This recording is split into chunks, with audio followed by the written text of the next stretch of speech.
You're leaning towards Crawford, is that correct? I'm not saying I'm leaning towards him. I love both guys. Both guys are great fighters. Well, I can't say I'm leaning. I am leaning toward Crawford. I am, and not because Canelo is not a great fighter, but because I don't know. There's a lot of I don't knows about Canelo. You feel me? So I don't know if Canelo's hungry. I know Bud is hungry. Bud stays hungry. I don't know if Canelo's hungry. Bud has never got the recognition for what he deserves like Canelo has. You understand me? So Bud is still hungry for that recognition. When you're hungry like that, a determined man, it's very hard to detour. Roy Jones Jr. believes Terence, but Crawford would easily defeat Floyd Mayweather if they ever fought. He says Crawford has the skill, power, and sharp instincts to break down Mayweather's defense and push him out of his comfort zone. Roy feels Mayweather's unbeaten record came from avoiding dangerous opponents, but Crawford is a different level of fighter.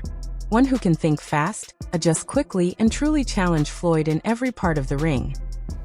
Probably in your top 10, maybe even your top 5. Where do you rank Terence, in your opinion? I put him in the top 15, maybe the top 10, because he definitely has the skill of a top 5. Just that he hasn't had the opposition that some guys were able to get, and that's not his fault. He just made one of the best fighters in his weight class look like nobody.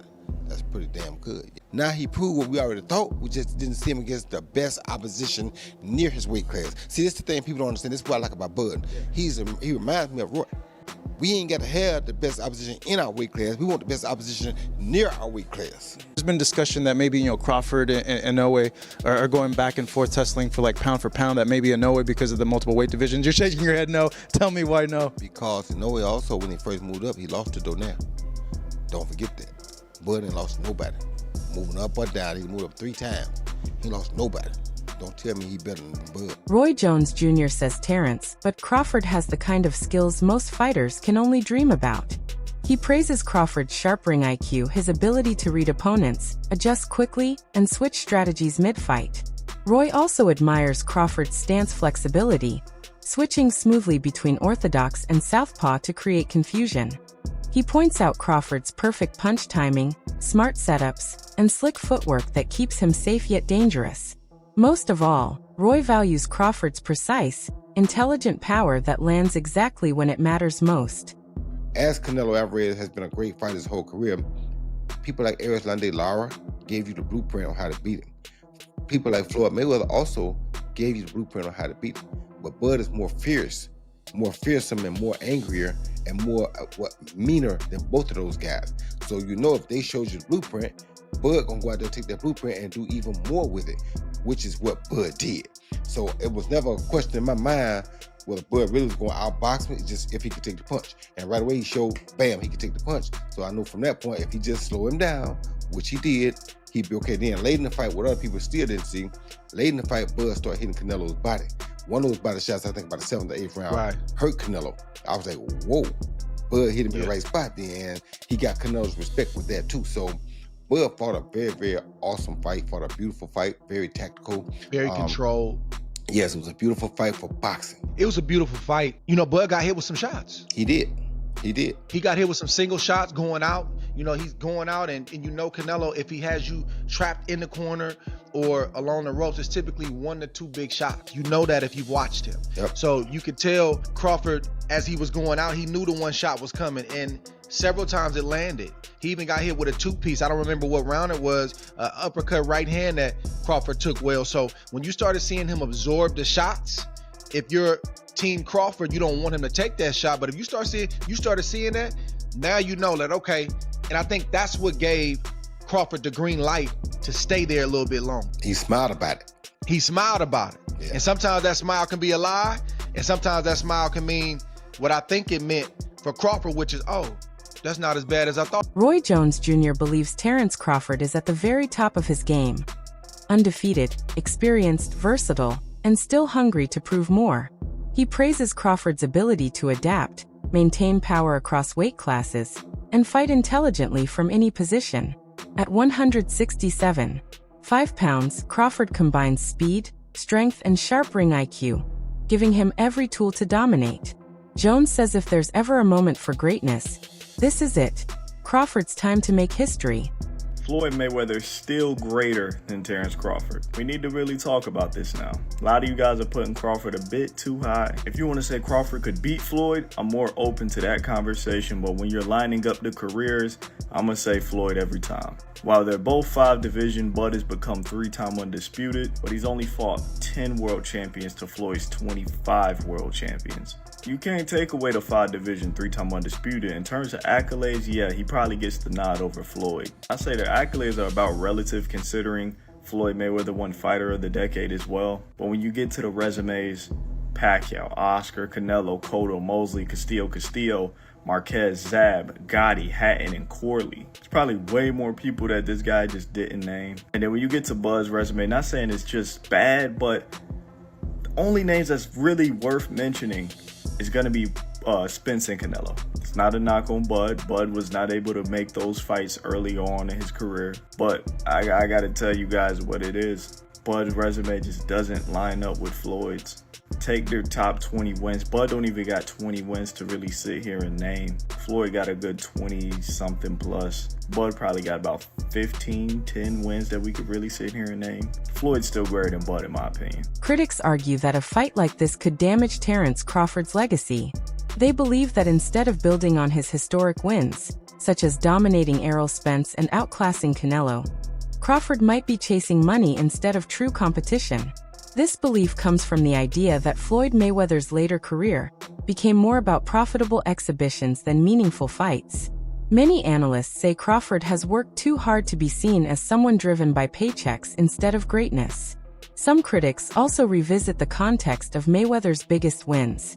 For instance, Canelo Alvarez was just 22 and still developing when he fought Floyd, while Manny Pacquiao later revealed he had a shoulder injury before their 2015 bout, which affected his performance. Mayweather's refusal to offer rematches, particularly to Pacquiao, left fans feeling like there were still unanswered questions. In contrast, Terence Crawford has consistently faced top-tier opponents in their prime, beating them convincingly. This strengthens the view that Crawford's accomplishments come from real challenges and earned victories, not timing or convenience. What's happening, fight fans around the world? I know how y'all are. I know y'all enjoy this thing of boxing. I know we play games and people have their issues and people have opinions. It's cool too. I got opinions and I'm allowed to say my opinions or speak my opinions. And if somebody was trying to send me a subliminal message, it worked. Because if you want to prove that you're better than me, I'm always ready. Wide open, ready to go. It's called. Floyd Mayweather and Roy Jones Jr. share a complex relationship built on both admiration and rivalry. They respect each other's talent, but their pride often gets in the way. Roy has long insisted he was the more naturally gifted boxer, dominating across several weight divisions, while Floyd points to his perfect record and business success as proof he's the greatest. The tension grew when Roy dismissed Floyd's TB, the best ever, label, calling it disrespectful to boxing legends. Floyd responded by criticizing Roy's late career losses, claiming they damaged his legacy. Their feud isn't about fighting in the ring, but about whose legacy shines brighter in boxing history. Is there something that you want to elaborate on, or is there something that maybe you don't like about Floyd? One thing I don't like is that you don't respect elders. You talk about Muhammad Ali got beat by an 8-0 fighter. The 8-0 fighter was an Olympian who was a monster, who, if you had a monster like that in your weight class, you wouldn't fight him at that time. You understand where I'm coming from? So, that being said, you're disrespecting the greatest fighter of all time. Now, if you disrespect him, you disrespect anybody. So you have no respect. But when you see me, you're gonna have some respect. Because if you wanna get it, we can get it. I'm willing to go earn my respect. But I didn't hear you say anything disrespectful about Floyd. I never do. I'm not the disrespectful type of guy. That's not who I am. I'm the type of guy. The reason I'm not disrespectful is because when I say something, I'm ready to die for it. So if I say this, I'm willing to die for this. You understand me? You stand on it. I stand on it. You understand me? I'm not, like I said, I don't think LeBron is not a great player. I'm not one of the greatest players of all time. But if you ask me, in your opinion, my opinion, which I'm entitled to, you think LeBron and Mike. I'm gonna say Mike because I saw what Mike went through to get where he got. So I got my own reason why I'm gonna probably like Mike. I'm not saying just you're trash. No, you're not. I'm not saying you're not a great player. Right. I'm not saying you're not one of the top 5. Because you could beat it, you feel me? And in most people's opinion, you probably are. Some people's opinion, you probably top 1. That's not, I can't say oh, I'm right and everybody's wrong. No, that's just my opinion. Right. I'm entitled to my opinion, but I will fight about my opinion. So if you got a problem with my opinion, whoever, call my house. It ain't changed. Roy Jones Jr. says Floyd Mayweather's best ever claim only fits when it comes to making money, not overall fighting skill. He insists he means no disrespect but stands firmly by his words, believing greatness should be measured by more than wealth. Is Floyd Mayweather top 5? No, not in my book. No, not even top in my 10. book. Maybe top 10 in my book, Kevin. Not Maybe top top 5. 10. He's maybe top 10, but not top 5. Floyd can fight. Don't get it wrong. Floyd can fight. But here's what my problem is. Well, I understand. I know you're a Floyd fan. But here's my problem. Who did Floyd fight that was on his level when he fought? Only Canelo. That's it. Don't give me that stuff about the other guy that was going to prison. He know he going to prison when he get through. And then to take it even further, He fought Cotto. Cotto was not Manny on his Pacquiao, Manny level. Wait. See, stop. Let me finish first. Cotto. You asked me a question. Cotto already was done. And Cotto an all-time great? No. Cotto's an all-time Puerto Rican great. Cotto's not an all-time great. I agree with you. He's an all-time Puerto Rican great. All right, so that's not a great fight. That's not on your level. Pacquiao. You waited till Pacquiao got knocked out by Marquez before you fought him. If you'd have fought him 4 years ago, it'd have been something. Because both of y'all were here. We'd have found out who the best was. You waited till Marquez knocked him out, now you fought him. If I wait till somebody beat James Toney before I fight him, do I get credit for being the greatest fighter of all time because I beat James Toney? No, you don't. No, I don't. So my point is, you didn't do it the right way. You know that. Who else did you fight besides them best 2 names you can pull up besides Canelo? What I'm saying is that who do you think around that time would have even beaten Floyd that he didn't fight? So my point is, I'm not gonna say who because would I can't name a person. I'm not gonna say who would have beat Floyd. Like I said, I'm just saying Floyd never fought nobody that was of his equal. He didn't fight a James Toney.